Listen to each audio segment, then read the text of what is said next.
Normal Kenyam biya kamal ka Nur Online TV.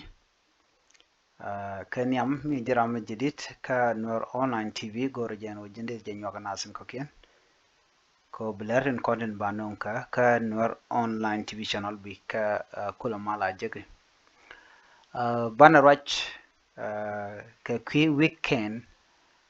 ki weekend ray which ka juba ka tin chorodian latin.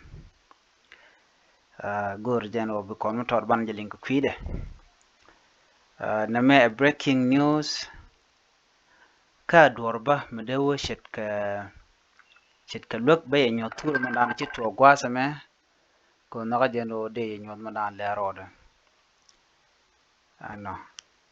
ka jen le me man banaling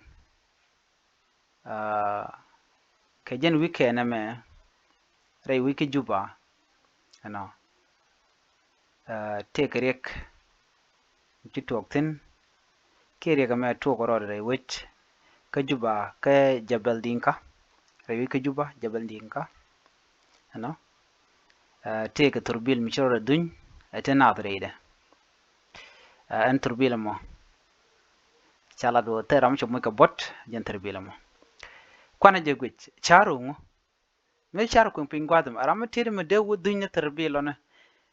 okay turbil ngu yene dita japan ga dara tierpin adobren gereje good thing teram chomo ka bot teram te ko boten but charo duñ gu yene de a weekend na mo okay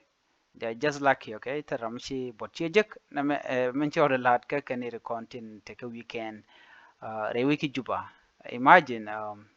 madi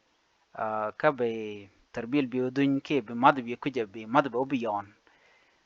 gujede mishir na madera gwa deran mad be gor broda nak ajen tarbil mone chore dun gwa ajen dan gor nyo ayikel